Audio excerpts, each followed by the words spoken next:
It's a beautiful summer morning and it's Sunday too. It's a perfect time to shoot a long overdue video. It's an unusual morning because we've been having a heat spell lately and most of the mornings used to be really hot and humid. But today the temperatures are much more doable. The night temperatures last night were down in the 70s and that cooled the whole area down. So even with the sun, it's actually quite nice out here. So I thought this would be a good time to do a garden update. The garden is growing really well. Some parts of it are actually beginning to show signs of they're getting a bit straggly as the plants are putting their full energy into growing things. So the first green lush look has gone, but it's been replaced by this wiser, more weathered look in the garden. There's also been some disease, but because I have a no-till, no-kill policy, I do not use any kind of sprays because I can harm the beneficial pests or insects also, not pests because they're beneficial.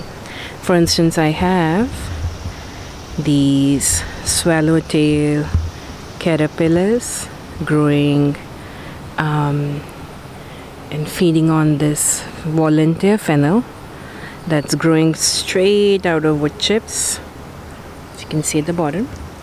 And I've noticed this morning a couple of chrysalis also there. So now the caterpillars are moving into that stage where they're becoming chrysalis, and they will eventually become black swallowtail butterflies, which I think is so cool. So everything again is doing really well. I put these runner beans seeds down, and then I put up these bamboo poles. You can see them over here, and they've become like a fence almost. This whole area is now covered as a trellis with flowering runner beans, so I'm expecting a nice harvest from there. My strawberries had stopped producing for a few days and now they're flowering again and producing new strawberries. More on the other side for some reason, as I've been collecting a lot of strawberries and seeing how they go. For the first time since I planted this garden 4 years ago, my eggplants are doing fairly well. I usually have a lot of flea beetle activity, so there's still some damage you can see, but overall the plants are growing big and strong. They're putting out new blossoms and they look quite healthy overall. And I think it's I tried something different this time. Instead of planting all the eggplants close to each other, I planted them in different spaces, and that I think has really helped reduce the flea beetle activity. So I'm going to try that again next year and see if that's the reason why things are going well. I have some tomatoes, different kinds that I've planted here, including those that are volunteers that popped up, and I just moved them around so that they had more space to grow. And then there's this one tomato that's growing straight out of my compost bin. This happens every year. So based on my last year's experiences, I just let it grow and it's becoming a full-blown tomato plant now. So I've planted again some things like on my own. So for instance, these beans, different varieties, I planted those, but this fennel is again a volunteer. And in Indian cooking we use a lot of fennel fronds and seeds, so I actually let these flower and go to the whole life cycle. I have some okra growing over here along with cilantro, basil, beans, another tomato plant. The thyme bush, I try to keep it contained, so at the end of every season or the beginning of the season I'll remove some of the outer fronds so that there's room for other things to grow. These bunching yellow onions are again doing very well. And anytime I remove something and I have a little bit of space, I throw down some carrot seeds so that I have a perpetual harvest going on. And this is that area. I had some spring stuff growing here, so once I remove that, I just put down a lot of carrot seeds, and I don't space them out because the soil is so loose. They all grow fairly well. And they germinate a little bit better, I've noticed, when I'm not trying to control thinning, etc. I've got lots and lots of tomatoes all over the space here, and I even have some tomatoes that are ready to be harvested, like this one over here. I'm gonna try and get out of the sun's way so it can be seen more easily. So this tomato right here is ready to be harvested, and this is, I believe, two blossoms that fused into one, and I believe it's called cat face.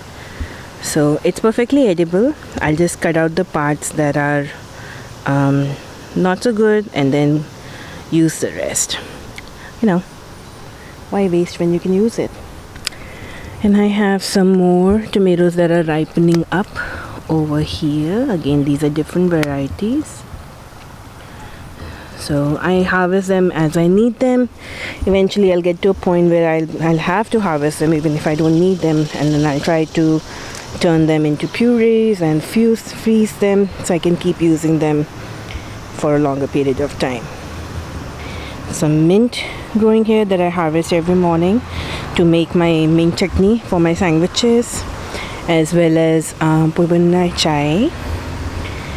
And these nasturtiums have been a blessing because they've actually been excellent pest control. I had a huge population of harlequin bugs, I believe they're called, infest the whole area, and they eventually will damage tomato plants, although they initially are drawn to